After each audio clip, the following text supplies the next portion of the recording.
오늘 말씀은 우리가 너나 할 것 없이 잘 알고 있는 대로 베드로 전서라고 이름이 붙어져 있고, 베드로 전서는 베드로를 통해서 하나님이 하신 말씀에 대한 기록이라는 것도 우린 너무 잘 알고 있습니다. 그래서 그가 2개의 서신을 보냈으니 베드로 전서를 썼고 또 9의 후서를 기록하게 되어졌습니다. 하나님께서 베드로를 통해 하신 이 말씀은 AD 64년경 로마에 대화재가 발생하여 약 3분의 2가량이 불타버렸습니다. 로마시가 3분의 2가 불타버린 거예요. 이렇게 되어졌을 때에 네로 황제는 이 대화재는 기독교인들이 이 불을 질렀다 라고 하는 소문을 퍼뜨림으로 인해서 많은 사람들이 로마에서 붙잡혀서 사형에 처해지고, 또한 그들이 경기장에 끌려가서 경기장에서 짐승들의 밥이 되기도 하고, 지나가다가 그리스도인이라고 하면 돌에 맞아 죽기도 하고 하는 엄청나게 많은 부지기수의 사람들이 이런 핍박과 고난 속에 있었습니다. 자, 이와 같은 때에 이들은 도무지 견뎌낼 수가 없어서 그들은 야밤중에 짐을 싸가지고 믿음을 지키기 위해서 탈출하는 이런 일들이 벌어지기도 했습니다. 이런 엄청난 핍박의 시기에 바로 이 베드로 전서가 기록되어지고 있다는 사실을 우리가 먼저 기억하면 당시의 성도들이 어떤 형편에 있었는가를 우리는 알 수 있습니다. 대화재의 범인이 기독교인이라고 지목하고 핍박했던 시기, 그러나 그때만 있었던 것이 아니고 교회의 역사를 보면 수도 없이 이런 때들이 있어 왔습니다.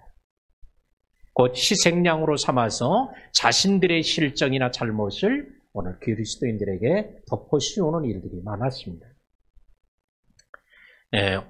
우리 근래에도 보도된 바에 의하면 1923년에 간도 지방, 다시 말하면 도쿄와 그 지역 일대를 얘기하죠.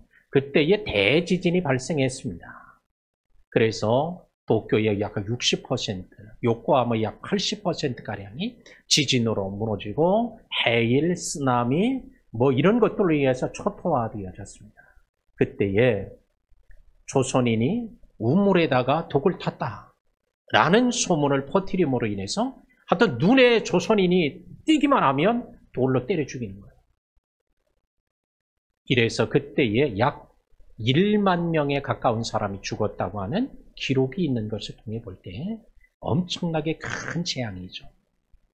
근데 초대교회 때도 바로 이와 같은 재앙이 있었고, 이로 인하여 사도 바울도 이 시기에 순교하고 베드로도 십자가에 거꾸로 달려 죽는 순교하는 일이 바로 이 시기에 바로 이루어지는 아주 대환란과 같은 끔찍한 이런 핍박들이 다가왔습니다.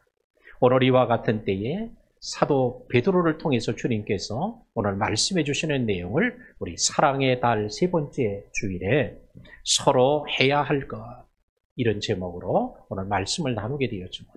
우리가 겪고 있는 현재의 어려움, 고난, 이것보다도 훨씬 더 어렵고 힘든 과정을 겪었던 우리 초대교회 성도들을 바라보면서 그 성도들을 향해서 하셨던 베드로를 통해 하신 하나님의 말씀을 함께 나누도록 하겠습니다. 7절 말씀 가죠. 만물의 마지막이 가까이 왔으니 그러므로 너희는 정신을 차리고 근신하여 기도하라. 만물의 마지막이 가까이 왔다 그러는 거예요. 예수님과 세례 요한은 첫 번에 복음을 전할 때가 뭐예요? 회개하라. 천국이 가까이 왔다. 천국이 가까이 왔다는 말은 손 닿을 곳에 있다 라고 하는 아주 임박성을 얘기하고 있죠. 근데 베드로는 만물의 마지막이 가까이 왔다. 세상 끝날이 손 닿을 때 와 있다. 주님이 오심으로 세상이 끝나든 아니면 그들이 네로 황제의 이런 대대적인 핍박 때문에 고난을 당해서 먼저 세상을 떠나 주님께 가든 이런 마지막 주님을 만나야 되는 임박한 시기가 가까이 왔음을 선포하고 있습니다. 그럴 때 그러므로 너희는 정신을 차리고, 이럴 때는 어떻게 해야 되느냐? 정신을 좀 차려야 된다는 거예요. 정신을 차리다라고 하는 이 단어는 언제 쓰였냐면 예수님께서 거라사로 가실 때에 풍랑이 일어날 때 풍랑을 잠잠하게 합니다. 그리고는 거라사에 도착했더니 거기에 군대 귀신 들린 청년이 있는 거예요. 어찌하여 나를 괴롭게 와려왔습니까? 아직 때가 이르지 않았다고 얘기합니다. 내가 누구냐라고 했더니 군대 귀신입니다. 그 사람의 형편을 보니 그는 집에서 나와서 무덤 속에, 곧 굴로 된 무덤 속에 거기를 자기 집으로 거처를 삼고 거기서 사는 거예요. 무덤 속에 드나들고 거기서 사는 거예요. 옷을 다 벗고 삽니다. 괴력을 막 발휘합니다. 쇠고랑과 쇠사슬로 채워놔도 막 끊어버리는 거예요. 이것이 한두 번이 아니에요. 지나가는 사람에게 폭력을 행사합니다. 자기 몸을 막 자해를 합니다. 비정상적인 삶을 살아가는 그에게 예수님께서 그를 고쳐주셨더니 군대 귀신이 떠나가고, 군대 귀신이 돼지떼들에게 들어가서 돼지떼가 갈릴리 바다로 다 들어가 죽었습니다. 이 정신이 온전해졌다 그랬어요. 그 온전해다인 단어가 바로 오늘 이 정신을 차리다는 뜻이에요. 오늘 정신을 우리가 이 어려울 때일수록, 만물이 마지막이 가까이 올수록, 환난의 때일수록 정신을 바싹 차리고 살아야 할 때인 줄로 믿습니다. 그런데 이와 같이 어려운 때가 되면 뭐 어떻게 돼요? 정신을 바짝 차려야 되는데 정신을 못 차리고 오히려 정신줄을 놓고 사는 거예요. 자기 정신으로 안 사는 거예요. 예수 정신으로, 진리 정신으로, 믿음 정신으로 안 살고 그냥 되는 대로 사는 거예요. 그래서 주님은 오늘 베드로를 통해서 만물이 마지막이 가까이 오면 혼란의 때가 온다. 이 혼란의 때에 정신을 차려야 된다. 정신을 안 차리니까 어떻게 해요? 자기 집을 놔두고 무덤 속에 들어가 사는 거예요. 정신을 못 차리니까 옷을 다 벗고 사는 거예요. 정신을 못 차리니까 지나가는 사람을 향하여 막 소리를 질러대는 거예요. 지나가는 사람은 폭력을 행사하는 거예요. 자기의 있는 힘을, 괴력을 발휘해서 자기를 해하고 남을 해하는 데 쓰는 거예요. 오늘날에도 이 어려울 때에 정신을 못 차린 신자들은 어떻게 해요? 제멋대로 사는 거예요. 우리 한번 따라합시다. 이때야말로 정신줄을 놓지 말고 꼭 잡고 삽시다. 요게 뭐예요? 정신을 차리고요. 정신 차리고. 아유, 되겠지, 뭐 어떻게 되겠지, 이러고 정신 놓고 사는 게 아니라 오히려 정신을 바짝 차리고 살아야 할 줄로 믿습니다. 호랑이에게 물려가도 정신만 차리면 산다는 우리말 속담이 있지만 어떻게 호랑이에 물려갔다고 정신 차린다고 살겠어요? 정신 못 차리고 그냥 가물가물하고 졸면은 잡혀먹고 정신 차리면 안 차면 그런 말이 아니죠. 정신을 바짝 차리면 혹시 살 수 있는 길도 있을 수 있다. 정신을 차리자는 거죠. 오늘 우리는 예배 시간에도 우리는 정신을 차리고, 기도 시간에도 정신을 차리고, 설교를 들을 때도 정신을 차리고, 찬양할 때도 정신을 차리고, 회사에 가서도 정신을 차리고. 근데 정신은 우리가 깨어 있는 것만 얘기하는 게 아니에요. 믿음으로 사는 믿음의 자세를 가지고 사는 거예요.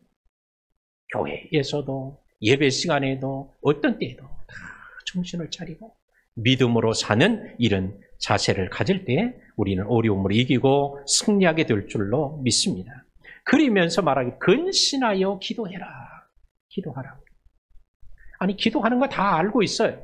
그런데 왜 하나님은 베드로를 통해서 이 초대교회 이 극심한 혼란과 위기와 환난의 때에 기도하라고 얘기를 했을까? 베드로는 주님이 기도하라고 얘기했을 때 기도하지 않았다가 낭패받던 사람이에요. 누구보다 뼈아픈 과거가 있는 사람이에요. 주님께서는 이제 몇 시간만 아니면 금방 자기를 잡으러 올 사람이 있어 자기가 십자가에 이제 재판받고 못 박혀있게 될 상황에 처했는데, 그래서 제자들에게 기도해라. 깨어서 기도해라. 깨있더니 가서 기도하다 보니까 다 졸고 있어요. 또 깨어놓고 기도하라고 해서 오니까 또 졸고 있어요. 그래서 주님, 기도하라고 하는데 기도하지 못한 그들을 보고 이제 가자 하시면서, 그랬더니 곧 그를 잡으러 온 사람이 몽치를 들고 오늘 겟세마네 동산까지 왔던 거예요. 기도하라고 했을 때 기도하지 못했던 그가 닭이 울 때에 비로소 주의 말씀이 생각나서 처절하게 통곡하는 이런 베드로, 이 뼈아픈 과거를 가지고 있던 그가 초대교회 성도들에게 너희가 지금 정신을 차리고 기도해야 된다. 왜? 나같이 기도해야 될 때 기도하지 못하면 이런 처절한 아픔과 고통이 때가 올 것이기 때문이다. 사랑하는 우리 성도 여러분, 오늘 여러분들에게도 주의 성령이 여러분들을 깨워서 기도하게 하실 때 깨어 정신을 차리고 근신하여 기도하는 성도들이 되시기를 주의 이름으로 축복합니다. 만물이 마지막이 가까이 왔으니 깨어서 기도해라. 서로 격려하는 거예요.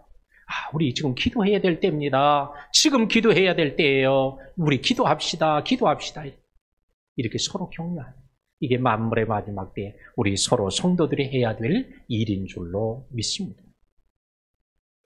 18절에 무엇보다도 뜨겁게 서로 사랑할지니 사랑은 허다한 줄을 덮느니라. 만물이 마지막 때가 가까이 오면 뭐 해야 될 때요? 뜨겁게 서로 사랑해야 될 때라는 거예요. 만물의 마지막 때가 다가오면 뜨겁게 사랑하지 못하는 때예요. 사랑이 식어져요. 하나님을 사랑하는 것보다 자기를 더 사랑하고, 쾌락을 사랑하기를 하나님보다 더 사랑하게 되고, 돈을 사랑하기를 하나님보다 더 사랑하는 이런 때가 오는 거예요. 사랑이 왜곡되는 때가 오는 거예요. 자기 아내를 사랑해야 되는데 딴 여자를 더 사랑하고, 자기 남편을 사랑해야 되는데 딴 남자를 더 사랑하고, 이런 일들이 벌어지는 거예요. 마음을 다하고 목숨을 다하고 힘을 다하고 뜻을 다하여 하나님을 사랑해야 하는데 그 하나님을 사랑하지 않고 그 열정과 에너지를 딴 걸 사랑하는 거예요. 즉 이게 언제? 만물의 마지막 때가 되어지면 이런 혼란들이 다가온다고 오늘 말씀하고 있습니다. 그러므로 우리 신앙생활하는데 가장 어렵고 힘든 계명이 바로 사랑이죠. 하나님을 사랑하는 것, 이게 쉬운 일이 아니에요. 또한 자기 이웃을 사랑하는 것, 이게 쉬운 일이 아니죠. 주님은 서로 사랑해야 된다라고 오늘 말씀하고 있습니다. 9절에 보니까 만물의 마지막 때가 다가올 때는 서로 대접하기를 원망 없이 하고, 서로 대접해야 된다. 당시는 숙박시설이 거의 없는 시기에 로마의 이런 대화재를 통해서 엄청난 핍박이 다가왔고, 이 핍박을 피해서 그냥 밤중이라도 야밤도주하듯이 짐을 싸가지고 오직 여호와 하나님 예수님을 믿는 신앙을 지키려고 짐보따리를 싸가지고 나가는 거예요. 어디로 가야 될지도 몰라요. 그랬던 그들에게 한 끼의 식사는, 그들에게 냉수 한 그릇은 그들의 생명과 같은 것이었습니다. 그들이 한 그릇의 냉수를 마시고 그들이 한 끼의 식사를 하고는 어디로 또 가야 될지 모르며 발걸음을 옮기는 그들이, 그것 때문에 살아왔고 그것 때문에 지금 우리들이 그 신앙을 전수할 수 있었습니다. 그러므로 오늘과 같이 서로 대접해라. 그들이 밤중에 가다가 끼니를 잊지 못하고 굶어 죽을 수도 있고요. 밤에 그들을 대접하지 않아 눕히 자게 해주지 않으면 그들이 얼어 죽을 수도 있고, 그래서 서로 대접해야 된다. 오늘 베드로를 통해서 이와 같이 말씀하고 있습니다. 우리는 오늘날에 어렵고 힘들어질수록 사람의 마음이 강팍해집니다. 인색해집니다. 그러나 그런 때에도 은혜가 충만하고 성령이 충만해지면 오히려 대접하기를 힘쓰게 돼요. 자기 힘껏 대접하고 어려운 사람을 돕게 되고, 그런 사람을 보면 마음이 막 감동이 오고, 하지 않으면 견딜 수 없도록 하시는 하나님의 역사들이 나타나게 됩니다. 그러나 반면 은혜가 떨어지면 인색해져요. 있어도 안 줘요. 주려고 해도 아까워서 못 줘요. 또한 은혜가 떨어지면 대접을 받아도 감사가 안 나와요. 마땅한 것이라고 생각을 해요. 그러므로 우리는 오늘 마지막 만물의 마지막 때가 가까이 올수록 주님을 섬기듯이 오늘 믿음의 성도들 간에 서로 대접하고 살피고 돕는 이런 성도들의 삶이 되어야 할 줄로 믿습니다. 제가 어제 우리 집사람을 통해서, 집사람 친구 사모를 통해서 보내온 카톡 내용을 보고 저도 충격을 좀 받았어요. 그게 뭐냐, 어느 개척교회 사모님이 너무 힘들어서 길에서 자살했다는 거예요. 물론 이제 다른 질병도 있었겠지만 너무 견딜 수 없으니까. 제가 오늘도 어느 글을 통해서 보니까 너무 힘들어가지고 개척교회 사모님, 초등학교 6학년짜리 아이, 딸이 아이가 있는데, 근데 그 딸아이도 우울증에 걸려있고, 사모님도 우울증에 걸려있고, 그러면서 목사님에게 제발 이혼을 해달라. 난 도무지 못 살겠다. 죽겠다. 죽을 것 같다. 이래가지고 지금 입원 중에 있는데, 입원하면서도 계속 이혼을 요구한다. 이런 어려움이 이 코로나 시기에 아마 더 많아질 것으로 보여져요. 그러나 초대교회에 오늘 베드로전서를 기록할 때는 이보다는 비교도 할 수 없는, 상상도 할 수 없는 일이 있었던 거예요. 왜? 이때는 잡히면 그냥 죽는 거예요. 이 사실이 로마 제국이 지배하던 모든 지역에 다 퍼진 거예요, 소문이. 그러니까 예수쟁이, 예수 믿는 사람이라고 하면 다 돌멩이를 막 집어 던지는 거예요. 재수 없다고 그러고, 때리고, 욕하고, 발로 차고, 돌을 던지고. 로마 제국 안에서는 그런 일이, 왜? 감히 로마의 시에다가 불을 지를 수 있냐고? 다 돌을 던지는 거예요. 그러니 믿음으로 살 수 없고, 또한 자기를 드러낼 수가 없어요. 이런 어려움이 있어요. 코로나로 인해서 어려움이 있지만 아마 교회들도, 작은 교회도 어려움을 많이 겪을 수 있을 것으로 예상이 됩니다. 우리가 그들을 위해서 할 수 있는 대로 기도하고, 마음이 닿는 대로 도울 수 있으면 도울 수 있고 한다면 하나님이 또 놀라운 하나님의 일들을, 하나님이 계획한 일들이 이루어져 나가게 할 줄로 믿습니다. 제가 여러 사람들의 글을 읽다 보니까 그런 글이 있어요. 이 코로나 때문에 한국교회가 많은 어려움을 겪는데, 그 글의 내용은 여러 가지 일들을 썼지만 그 내용 속에 한 부분이 한국교회와 성도들이 아직도 정신을 못 차리고 있다는 거예요. 옛날을 생각하고 하나님 은혜 주시기 전에, 축복하시기 전에를 생각하고 그렇게 하고 그 마음 변하지 않고 살아야 되는데 그걸 다 잃어버리고 살았다는 거예요. 은혜 주시면, 내 집 주시면, 뭐 주시면 내가 이렇게 하겠다고 했는데 그거 다 잃어버리고, 옛날에는 하루 한 해를 시작할 때는 보따리를 싸가지고 기도원에 가서 3일을 금식하든 일주일을 금식하든 그러고 기도원에 가서 기도하며 한 해를 살았는데, 요즘에는 어렵다고 해도 보따리 싸가지고 기도원에 가려는 사람이 없어요. 하다못해 교회 와서라도 엎드려 기도하려는 사람들이 적어진다는 거예요. 그러면 그때는 어려워도 보따리 싸들고 기도하고 하나님 앞에 금식하며 부르짖을 때는 하나님이 살 길을 그래도 열어주셨어. 숨통을 여셨어. 근데 오늘날에 우리가 기도하지 않는다. 지금이라도 기도하면 하나님이 반드시 숨통을 여시는 하나님의 역사가 이루어질 줄로 믿습니다. 그 하나님이 저와 여러분의 마음속에 그런 감동을 주시고 하나님이 역사하실 때 믿음으로 순종할 수 있는 우리 모두가 되기를 주의 이름으로 축복합니다. 제가 어제 저녁에 집사람하고 교육자들 다 퇴근시키고, 그러고 여기 도림천에 우리 이제 운동이라도 조금 합시다. 그러고 이제 둘이 나갔어요. 나가서 이렇게 가다가 집사람이 뭔 얘기를 해서 가만히 생각하니까 그 운동할 일이 아닌 것 같아. 그 사람이 더 걱정이 돼서. 그래서 개척교회 하시는 어떤 사모님이 벌떡 생각이 난다고 그래서 그러냐. 그래가지고 그 사람 나오라고 그래라. 그래서 이제 마트에서 만나서 이게 이제 뭐 시장 필요한 거 봐주어서 이제 드렸어요.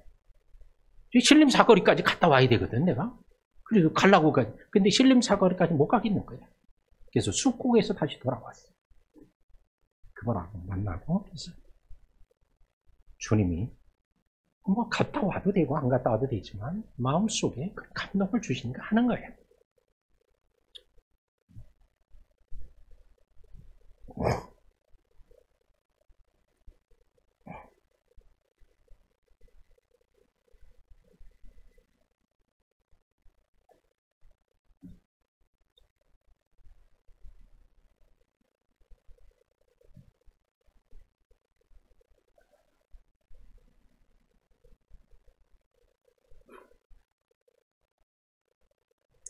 네, 죄송합니다.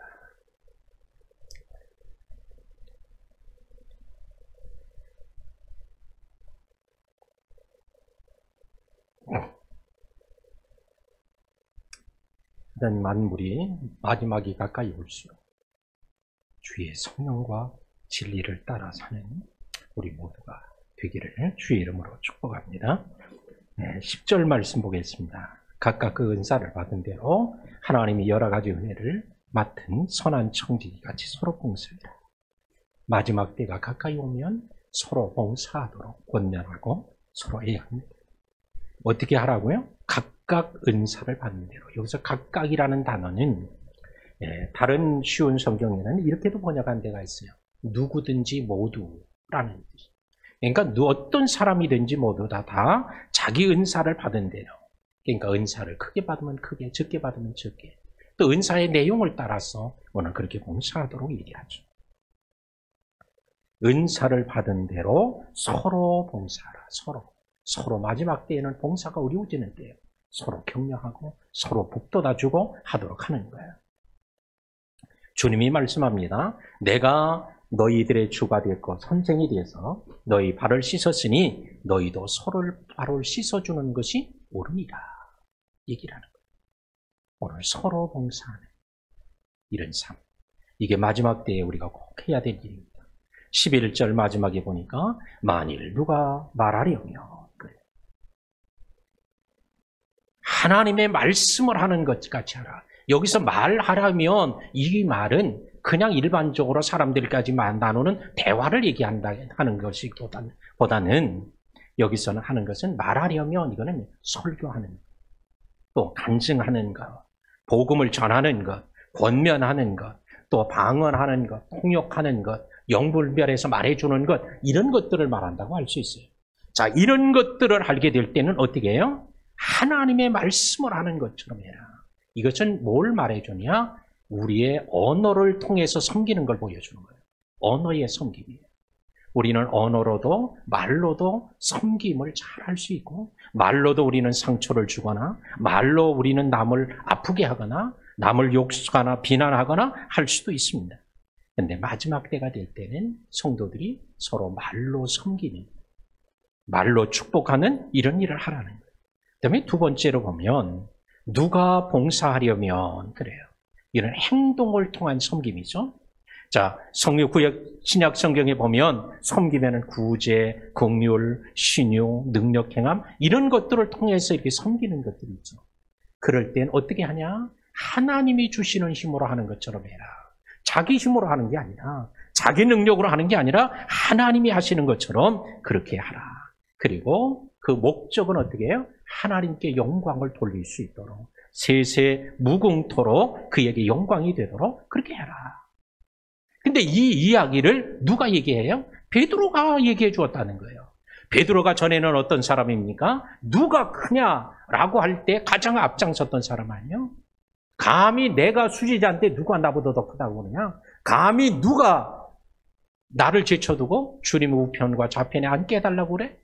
막 그러면서 분을 내고 우쭐댔던 사람 아니에요? 그랬던 그가 이제 오늘 주님의 영광을 세세무궁토록 돌리도록 주님의 영광을 위해서 살아라 라고 하는 얘기를 하고 있습니다. 베드로가 성전에 들어가면서 성전 미문에, 황금문이라는 미문에 앉아서 구걸하던 안전뱅이를 향해서 은과 금은 내게 없거니와 내게 있는 것으로 내게 주노니 나사렛 예수 그리스도 이름으로 걸어라 라고 해줘. 그러자 그가 일어났어요. 손을 잡아서 일으킬 때 걸었어요. 떠듬떠듬 걷기 시작합니다. 그 다음에 뛰기 시작합니다. 성전으로 들어갑니다. 또 성전에서 또 뛰어나오고 들어가고 나오면서 찬양을 합니다. 사람들이 그 모습을 보고 너무 깜짝 놀란 거예요. 베드로를 주목했을 때 베드로가 뭐라고 그래요? 이스라엘 사람들아 어찌하여 나를 주목하느냐? 내 능력으로 이 사람을 걸어가게 한 줄로 아느냐? 아니다. 하나님 자기 아들 예수의 이름을 영광스럽게 하시려고 그래서 이를 일어나 걷게 하셨느니라. 오늘 주님의 영광 때문에 나 쳐다보지 마라. 내가 한 게 아니야. 바로 하나님이 예수님의 영광을 위해 하나님의 영광을 위해서 하나님이 하시는 거야. 라고 하며 모든 영광을 주님께 돌리고 있습니다. 고린도전서 10장 31절에도 사도 바울도 말하죠. 너희가 먹든지 마시든지 무엇을 하든지 다 하나님의 영광을 위해서 해라. 다 다 먹든지 마시든지 이거는 일상적인 아주 쉬운 우리의 삶의 부분이에요. 그러나 그런 것조차도 하나님께 영광이 되도록 하라는 말씀을 맺습니다. 사랑하는 성도 여러분, 만물의 마지막에 다가오는 증표와 징조들이 지금 곳곳에서 나타나고 있습니다. 오늘 이와 같은 때에 우리는 더욱더 서로 기도하도록 권면하고, 서로 사랑하도록 권면하고, 서로 봉사하도록 하고, 서로 또한 대접하고, 또한 서로 하나님 앞에 말과 행동으로 섬김으로 오늘 하나님의 뜻이 이루어지게 해야 할 줄로 믿습니다. 오늘 11절 마지막에 아멘으로 마치고 있습니다. 오늘 이 말씀이 초대교회 성도들에게만이 아멘이 아니라 저와 여러분 우리 모두에게도 아멘이 되기를 주의 이름으로 축복합니다. 아멘은 말씀을 내가 그대로 믿는다는 거예요. 말씀대로 내가 살겠다는 결단이에요.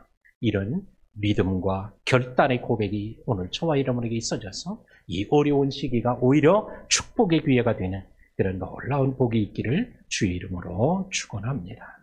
하나님 감사합니다. 오늘도 주님께서 베드로를 통해서 만물의 마지막이 가까이 왔을 때 우리들이 어떻게 살아야 될 것을 가르쳐 주신 것처럼 오늘 성령께서 이 자리에 오셔서 우리들에게 말씀하시는 주의 음성을 잘 듣게 하시고 이 말씀 붙잡고 믿음으로 승리하는 우리 성도들이 다 되도록 축복해 주옵소서. 예수님의 이름으로 기도하옵나이다. 아멘.